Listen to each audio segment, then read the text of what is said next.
फाल्गुन महीने में आने वाला यह महाशिवरात्रि का व्रत ऐसा व्रत है कि जाने अनजाने में बड़ी पूजा छोटी पूजा जैसी भी शंकर जी की पूजा हो जाए, जितना हो जाए, अगर कर लिया तो समझो फिर अब कुछ करने की जरूरत नहीं। कितनी व्यवस्था करी है भगवान ने, बताओ।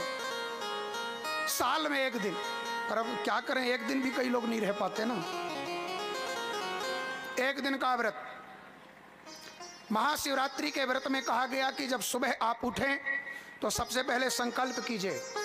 कोई भी व्रत बिना संकल्प के नहीं रहना चाहिए, कोई भी पूजा बिना संकल्प के नहीं की जानी चाहिए।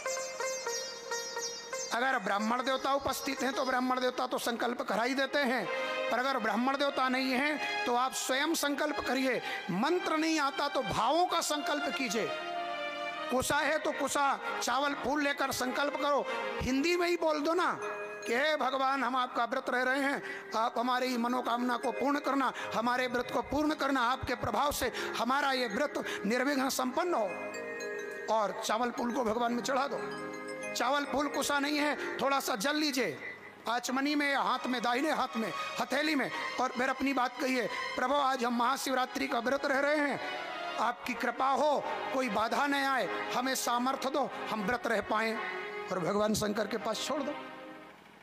या फिर प्रार्थना करो, देव देव महादेव नीलकंठ नमोस्तुते, देव देव महादेव नीलकंठ नमोस्तुते, कर्तुम् इच्छाम्यहं देव शिवरात्रि व्रतम तव। हे भगवान, हे नीलकंठ, हम आपका शिवरात्रि व्रत करने की इच्छा रखते हैं और यह व्रत हमारा निर्विघ्न पूरा हो, इसके जिम्मेदारी आपकी है। हमारी इच्छा है, उसको पूर्ण करना आपका काम है। ऐसा संकल्प करके सुबह स्नान आदि करके और मंत्र का जप करे, भगवान शिव के मंत्र का जप करे, गुरु मंत्र का भी जप करे और जप करता हुआ व्रत रहे। देखिए, व्रत के दिन किसी भी प्रकार से अनर्गल संवाद ना करे, किसी की चुगली ना सुने ना सुनावे, किसी से लड़े ना किसी को लड़ावे, हाँ, किसी भी प्रकार से बिना बुलाए किसी के यहाँ जाए ना। पर अगर कोई आ जाए तो ना जाने किस रूप में नारायण मिल जाए। घर में आने वाले अतिथि का उस दिन बड़ा ध्यान रखना, क्योंकि देवता ऐसे समय पर परीक्षा लेते हैं जब आप पूजा पाठ व्रत कर रहे होते हैं। ये हमारे नाम का व्रत रहा, चलो देखें तो बूढ़े बाबा जा करके परीक्षा लें, बूढ़े बाबा बन करके आ गए भोले बाबा, हाँ भगा दिया बाबा, भक्त चला आया, मैं यहाँ पूजा कर रही हूँ शंकर जी का, ओम नमः सोम। बाबा जा जा जा जा अगला घर देख, थोड़ा दीजिए दीजिए। सम्मान पूर्वक अतिथि जो भी आए उसका सम्मान करिए। इस दिन दिन भर कुछ ना पाए, अन्न तो बिल्कुल वर्जित है मैया महाशिवरात्रि में, और दिन भर मंत्र जप करे। भगवान की रात में विशेष पूजा हो, 4 पहर, रात्रि के 12 घंटे को 3-3 घंटे में कर लो, 6 से 9, 9 से 12, 12 से 3 और 3 से 6। वैसे तो मुहूर्त होते हैं, ब्राह्मण देवता बताते हैं, पर एक सामान्य रूप से आप देख लें, 3-3 घंटे का एक पहर, 4 पहर। प्रत्येक पहर में जब मुहूर्त हो, बढ़िया प्रत्येक पहर की पूजा करिए। और प्रत्येक पहर की पूजा करते समय आप ओम नमः शिवाय का मंत्र उच्चारण कर सकते हैं। भगवान शंकर के स्नान चंदन फूल का मंत्र आता है तो वो पढ़िए, नहीं बनता तो ओम नमः शिवाय। और इसके साथ साथ गुरु मंत्र पढ़ करके भी आप भगवान शिव को स्नान चंदन फूल सब करा सकते हैं। इसके अलावा यदि कर सको तो महाशिवरात्रि के दिन भगवान शंकर के 8 नाम, 8 नाम ये लेते हुए पूजा जरूर करना चाहिए। ये 8 नाम क्या हैं? तो कहते हैं ये भगवान के भाव सर्व आदि नाम हैं, अभी हम बोले दे रहे हैं।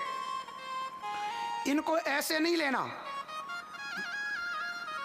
इनका नाम उच्चारण करने के पहले ओम जोड़िए, प्रणव, और बाद में उस नाम में चतुर्थी विभक्ति लगाइए और बाद में नमः, अर्थात भगवान का पहला नाम है भव। अब भव उच्चारण करना है तो ओम भवाय नमः। भव में चतुर्थी विभक्ति लग गई, भवाय हो गया, प्रणव लग गया, ओम आ गया, और लास्ट में नमः। नमः अने प्रणाम करते हैं तो ओम भवाय नमः, ओम सर्वाय नमः। भगवान का नाम है रुद्र, ओम रुद्राय नमः। भगवान का नाम है उग्र, ओम उग्राय नमः। पशुपति भी कहते हैं भगवान को, ओम पशुपतये नमः। भगवान का नाम है महान, ओम महानाय नमः, ओम भीमाय नमः। और 8वां नाम ओम ईशानाय नमः। ये 8 नाम भगवान के ले लेकर के चतुर्थी विभक्ति लगा लगा करके, और जल चंदन फूल सब कर सकते हो। ना बने तो फिर एक बार कहते हैं ओम नमः शिवाय काफी, ओम नमः शिवाय। हाँ, और इसके साथ साथ चूंकि महाशिवरात्रि का पर्व आ ही रहा है तो हम ये भी बता दें, जो शिव पुराण में विशेष रूप से है भी, हाँ, और पर्व आया है तो और विशेष बताएं। भगवान शंकर का इस दिन अगर अभिषेक करें, क्या अभिषेक, तो बहुत पुण्य होता है। अब अभिषेक किस चीज का करेंगे आप? अपने सामर्थ्य के अनुसार या अपनी इच्छा के अनुसार। कुछ नहीं है तो जल से भगवान का अभिषेक करो। ब्राह्मण देवता उपलब्ध हैं तो बढ़िया रुद्राष्टाध्यायी का पाठ कराइए और फिर बढ़िया अभिषेक कराइए। 4 पैर में 4 बार अभिषेक हो। नहीं है ब्राह्मण देवता तो आप ही अपने से करें। ओम नमः शिवाय कहते कहते हाँ करो अभिषेक। यदि आप जल का अभिषेक करते हैं, जल की धारा से अभिषेक करते हैं, तो कहते हैं आपके जीवन में शांति मिलेगी। शीतलता का द्योतक है जल। जब भगवान शंकर में जल चढ़ाते हैं ना तो भगवान शंकर को शांति मिलती है, और जब उन्हें शांति मिलती है तो भक्त को भी शांति और वैभव देते हैं। हाँ, अगर गंगा जल मिल जाए, गंगा जल, और मन में इच्छा है कि भगवान शंकर आज महाशिवरात्रि है, हमें संसार के जितने भोग हैं, संसाधन हैं, वो मिले, तो इस कामना के साथ आप चाहें तो गंगा जल से भगवान शंकर का अभिषेक कर सकते हैं। गंगा जल से अभिषेक करने में संसार के सारे संसाधन, जल से अभिषेक करने में शांति।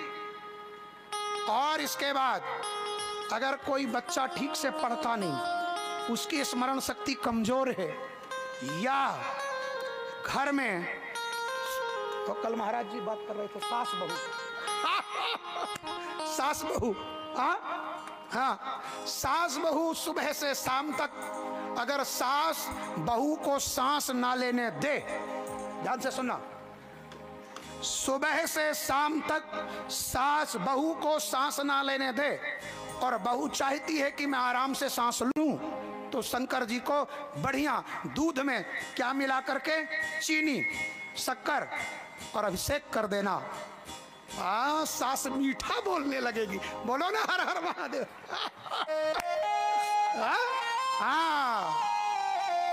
और अगर इसके विपरीत हो, विपरीत, सास तो सीधी सादी पर कहीं बहू तेज है, बहू तेज होता है ना कई बार। हमारे गुरुजी कहते थे कई बहू ऐसी, सब नहीं, क्षमा करना, कथा में जो आए हैं वो तो हो ही नहीं सकते, जो कथा में नहीं आए मैं उनकी बात करता हूं। तो हमारे गुरुजी कहते थे, सास और ससुर को देख सिंगनी सी दहाड़ मारो, और देवर को देख खाऊं खाऊं कह धावती। अब आगे भी बहुत कुछ, पर अब इतनी काफी है। तो कुछ ऐसी बहुएं भी होती है, ससुर जी नजर आ जाएं तो गुस्सा आ जाता है, सास कुछ अभी कहा नहीं, तिलमिला पड़ी। तो अगर ऐसी बहुएं हैं तो सासू मैया करें, दूध में बढ़िया शक्कर घोरें और शंकर जी में महाशिवरात्रि को चढ़ाओ। देखो चकाचक साल भर बहू मीठा बोलेगी, भाव से चढ़ा कर देखना।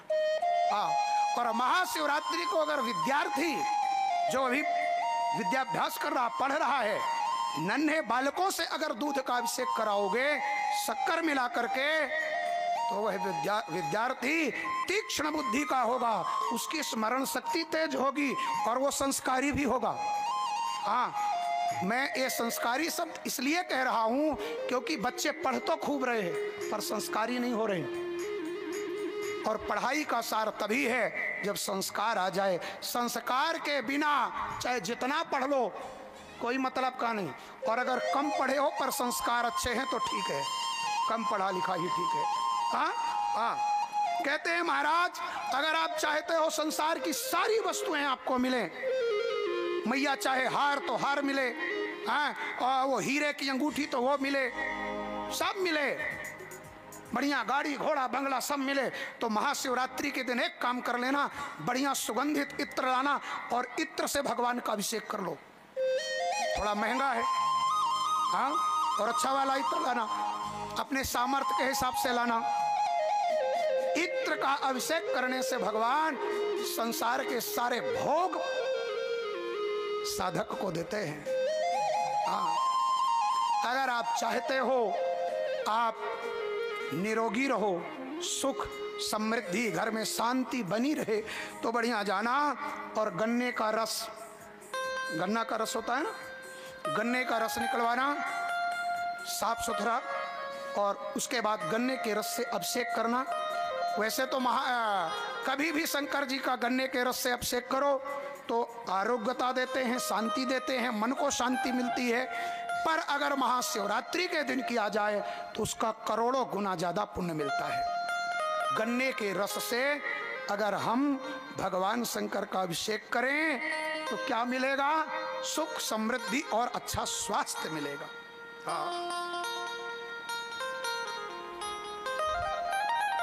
कुछ नहीं है तो जल से तो करना ही, ठीक है, कुछ ना मिले तो जल से करो।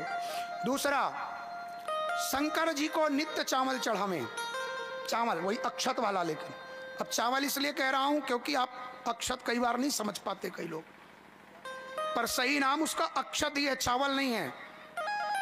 तो अक्षत जो है भगवान शंकर को बड़ा प्रिय है और सभी देवताओं को प्रिय है। भगवान शंकर को महाशिवरात्रि में तो विशेष रूप से अक्षत चढ़ावें।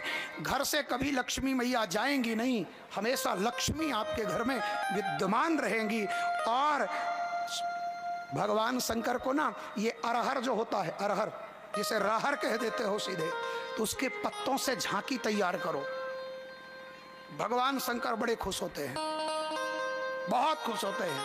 और जो वैष्णव हैं, राम के उपासक, कृष्ण के उपासक, नारायण के उपासक, उनको चाहिए कि भगवान शंकर को अलसी के फूल चढ़ावें। अलसी भगवान नारायण को प्रिय है, और वो जो नारायण को प्रिय वस्तु है अलसी, जब वो शंकर को चढ़ाते हैं तो भगवान शंकर नारायण की भक्ति तुम्हें देते हैं और विष्णु पद मिलता है, परम पद मिलता है अलसी का फूल चढ़ा देने से। अब एक बात जो हम बताने जा रहे हैं उसको लेकर के कई मत हैं और भ्रम हैं, पर जो शिव पुराण में लिखा है वो हमें कहना पड़ेगा। और शिव पुराण प्रामाणिक ग्रंथ है, उसमें जो बात लिखी है माननी ही चाहिए। कई जगह हमने कईयों से सुना कि शंकर जी को तुलसी नहीं चढ़ती, ये कही जाती है, कही जाती है। पर शिव पुराण के द्वितीय संहिता रुद्र संहिता आया, वहीं पर शंकर जी ने मुझे क्या क्या प्रिय है ऐसा जब बताना शुरू किया ना, तो बताया कि मुझे तुलसी बहुत प्रिय है, मुझे तुलसी बहुत प्रिय है। और मेरा भक्त यदि मुझे तुलसी चढ़ाता है तो मैं उसे जो इत्र के अभिषेक से भोग मिलता है वो इत्र का फल देता हूं और बाद में मोक्ष देता हूं। इत्र से भगवान का अभिषेक करोगे तो सिर्फ भोग मिलेगा, संसाधन, मोक्ष नहीं मिलेगा। पर जब आप तुलसी चढ़ाएंगे तो कहते हैं तुलसी चढ़ाने से भगवान शंकर भोग और मोक्ष दोनों देते हैं। तो शिव पुराण में तुलसी चढ़ाने का आया है, तुलसी चढ़ाने की इजाजत भगवान भोलेनाथ ने दी है। तुलसी चढ़ाने से मोक्ष मिलता है। और जिसके संतान ना हो तो महाशिवरात्रि के दिन अगर वो धतूरा चढ़ाए, पर इसमें संख्या बहुत ज्यादा कहती है, धतूरा चाहे फल या धतूरा का फूल, पर संख्या इतनी है कि थोड़ा कठिन है, पर पाना भी तो बहुत विशेष चीज है ना। कहा जो निसंतान हैं, जिनके संतान नहीं हैं, चाहते हैं भगवान कृपा करें तो महाशिवरात्रि के दिन 1 लाख, कितने 1 लाख, चाहे पुष्प हो धतूरा का या फल, भगवान शंकर को चढ़ाए मंत्र पढ़ते हुए, तो निश्चित ही उसकी मनोकामना पूर्ण होगी। कर सको तो करो।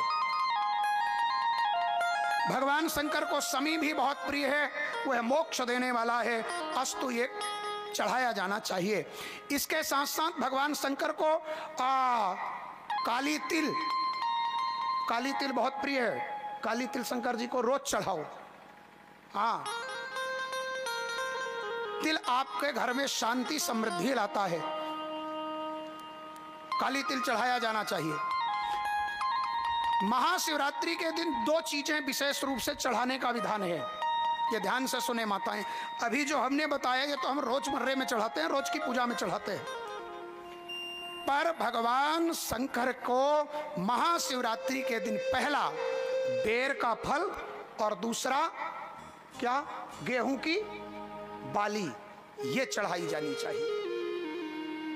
क्या, बेर और गेहूं की बाली।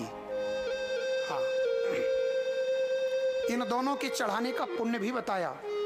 कहा इसलिए चढ़ाना चाहिए, जब हम बेर चढ़ाते हैं भगवान शंकर को तो आप विश्वास मान लो, भाव के साथ महाशिवरात्रि को अगर भगवान भोलेनाथ को बेर चढ़ाओगे तो साल भर आपके घर में कोई दुर्घटना नहीं होगी, किसी का एक्सीडेंट नहीं होगा, न तुम्हारा न तुम्हारे घर में रहने वाले लोगों का। बोलो ना हर हर महादेव। हाँ, वाह। और गेहूं की बाली, गेहूं की बाली आपस में जुड़ी हुई होती है, ऐसे जुड़ी हुई होती है। जब आप गेहूं की बाली भगवान शंकर पर चढ़ाते हो तो भगवान शंकर कहते हैं, भक्त तूने आपस में जुड़े हुए गेहूं के अनाज को चढ़ाया है बाली रूप में, जा मैं तुझे आशीर्वाद देता हूं, तेरा परिवार भी ऐसे आपस में जुड़ा हुआ होगा, कोई झगड़ा लड़ाई नहीं होगी, आप सामंजस्य से रहो। और एक और उपाय है महाशिवरात्रि को, अगर आप चाहते हो अपने घर में हमेशा शांति रहे तो महाशिवरात्रि को करिए, और महाशिवरात्रि को नहीं कर पाते तो सामान्य दिनों में 41 डेज यानी 41 दिन तक करो। क्या, अलसी के तेल का दीपक भगवान को दिखाओ, अलसी के तेल का दीपक 41 दिन तक आप अपने घर में जलाओ, उससे सम्मोहन होता है। अब वो सम्मोहन का मतलब वो वशीकरण वाला नहीं कि वो सब खींचे चले आएंगे। हाँ, आपके घर में सब लोग प्रेम से रहेंगे, लड़ेंगे झगड़ेंगे नहीं। इसलिए हम कईयों को बताते भी हैं, पति पत्नी आपस में ठीक से नहीं रहते, सास बहू का झगड़ा अगर तगड़ा है तो वो झगड़ा तगड़ा से कम हो जाएगा और समाप्त भी हो जाएगा अगर घर में शाम होते ही आप अलसी के तेल का दीपक जलाएं। पर तेल का दीपक जब भी जलाएं तो वो लंबी वाली बत्ती से जलाएं, फूल बत्ती में नहीं, लंबी बत्ती बनाकर। और भी तेलों का वर्णन है, कहते हैं रोगी व्यक्ति को अगर रोग दूर करना है ना और धन चाहिए तो सरसों का तेल भी जलाया जाना चाहिए। पर सबसे श्रेष्ठ कहा तेलों में तिल का तेल दीपक के लिए, इससे बढ़िया कुछ नहीं। नित्य यदि आप तेल से ही भगवान को दीपदान करते हो तो तिल का तेल ही भगवान को प्रिय है। और अगर घी मिले तब तो फिर चकाचक है, पर घी नहीं है कलयुग में, इसलिए तेल की व्यवस्था करी है। हाँ, वैसे तो घी ही दीपक में जलाया जाना चाहिए, घी ही काम लाए, लेकिन अब घर घर गाय है नहीं।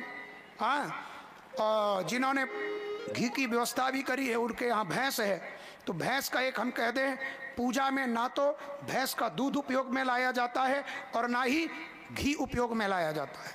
हाँ, जिसको पहलवानी करना हो भैंस का दूध पिए, भैंस का घी खाए। भगवान को मात्र और मात्र गाय का दूध, चाहे अभिषेक के लिए हो या फिर सामान्य रूप से पूजा के लिए, घी भी गाय का ही, दीपक के लिए भी या फिर अभिषेक के लिए, ये भैंस आदि का घी कहीं पूजा में नहीं लाया जाना चाहिए। अच्छा, एक बात और बता दें महाशिवरात्रि के बारे में ही, और महाशिवरात्रि के अलावा सामान्य दिन में भी आप अगर दीपक जलाते हैं ना, तो एक चीज हम बता रहे हैं कि दीपक जब आप जलाएं तो इस चीज का भी ध्यान रखें। पूजा की छोटी छोटी बातें हैं जो पुराणों में लिखी हैं, कई बार कथावाचक इसको बाईपास कर देते हैं कहानी सुना के, है ना। पर भगवान की कथा सुनने के साथ साथ कथा की को सुनने के बाद पूजा की विधि भी तो बने। छोटी बड़ी पूजा में जो त्रुटियां हो रही उन्हें हम जाने। हमने शंकर की कथा सुन ली, शंकर की पूजा कैसे करना है पता नहीं, पता होना चाहिए। इसलिए हमारी सोच ये है कि कथा चाहे छोटी हो जाए, पर पूजा की जहां विधि की बात है वो जरूर बताई जानी चाहिए, वो बाईपास ना हो। हाँ, तो दीपक कैसे जलाना है? अगर आप घी का दीपक जलाते हैं किसी भी देवी देवता को, शंकर जी भर नहीं, तो घी का दीपक देवता की दाहिनी ओर, तुम्हारे नहीं, देवता के। मान लो भगवान बैठे हैं पूर्वाभिमुख, हाँ, उत्तराभिमुख या पश्चिमाभिमुख, जिस जहां बैठे हैं, तो देवता का दाहिना हाथ जिधर है उस तरफ सामने घी का दीपक, और अगर तेल है तो बाईं ओर तेल का दीपक, इष्ट के आराध्य देव के बाईं ओर, और घी का दाहिनी ओर जलाना चाहिए। शंकर जी को धतूरा, अकमन ये फूल तो पसंद हैं, पर इसके साथ साथ सफेद रंग के अगर कोई फूल हैं वो सारे फूल भगवान को चढ़ाए जाते हैं, शंकर जी को चढ़ाए जाते हैं। एक बात और बताई जाए, आपने पहले या दूसरे दिन की कथा में सुना था कि भगवान शंकर ने केतकी को, केवड़ा को श्राप दिया है कि पूजा के काम नहीं आएगा। जब झूठ कहा था केतकी ने, बाद में जब दंडाकार हो गया, केतकी बोले महाराज कृपा करो, कभी कभी तो कोई उपयोग करे। तो बोले अब किसी देवता के काम में नहीं आएगा, पर जब महाशिवरात्रि आएगी तो महाशिवरात्रि के दिन अगर तेरे रस से बना हुआ इत्र मेरी जो वो साज सज्जा होगी उसमें छिड़क करके और मुझे सुगंधित किया जाएगा, तो ये मान ले कि उसे मैं बहुत पुण्य दूंगा, साल भर की पूजा का पुण्य दूंगा। तो केतकी के अर्थात केवड़ा का इत्र महाशिवरात्रि को शंकर जी में चढ़ाओ, चारों तरफ जहां भगवान शंकर हो वहां इत्र कालेपन करिए, छिड़किए, भगवान शंकर बहुत खुश होते हैं। ऐसे महाशिवरात्रि का ये व्रत है। महाशिवरात्रि का व्रत रात में जागरण नहीं कर, सोना नहीं है, रात्रि में जागरण। दिन में तो जग नहीं है, रात में भी जगें और जागते हुए भजन कीर्तन करते हुए चार पहर की पूजा करें। हाँ, शिवलिंग का निर्माण करें या आपके यहाँ प्रतिष्ठित कोई शिवलिंग है उनकी पूजा करें। सुबह ब्राह्मण देवताओं को 8 मंत्र से आपने ओम भवाय नमः, ओम रुद्राय नमः आदि मंत्र बताए ना, तो 8 मंत्र से पूजा की है। 8 ब्राह्मण मिले तो 8 ब्राह्मण में को भोजन कराओ, फिर इसके बाद उनको दान दो, जो आपका सामर्थ्य है, फिर आप भोजन करिए। अगर इतने ब्राह्मण नहीं मिलते तो उनके निमित्त कुछ निकाल दीजिए, जब कभी मिले तब दे दो। अब जहां ब्राह्मण ही नहीं है तो फिर छोटी कन्याओं को बुला के, कन्या है तो सर्वत्र मिल जाएंगी, कोई महात्मा मिले महात्मा जी को दे दो, किसी ना किसी रूप में जो सामर्थ्य और जो उपलब्धता है उसके आधार पर दान करिए। और इसके बाद ही, क्योंकि अगर आपने दान नहीं किया ना तो कोई यज्ञ सफल नहीं होता, दान नहीं किया तो कोई व्रत सफल, सोमवार का भी व्रत रहते हैं, एकादशी का व्रत रहते हैं, कृष्ण जन्माष्टमी का, जो भी व्रत रहिए, व्रत का पारण तभी करें जब दान कर दें, वरना जब आप ऐसे ही ले लेते हैं ना, पारण कर देते हैं, तो व्रत का वो पुण्य फिर मिलता नहीं। छोटा बड़ा जो भी हो, जो सामर्थ्य दान करो। हाँ, ब्राह्मणों को दो, संतों को तो नहीं है तो कन्या है घर में, उसी के पैर छू लो, दे करके दान करो। और जब महाशिवरात्रि का व्रत पूर्ण हो जाए तो भगवान से प्रार्थना करो, कुले मम महादेव भजनम तेस्तु सर्वदा, मां भूतस्य कुले जन्मो यत्र त्वं नहीं देवता।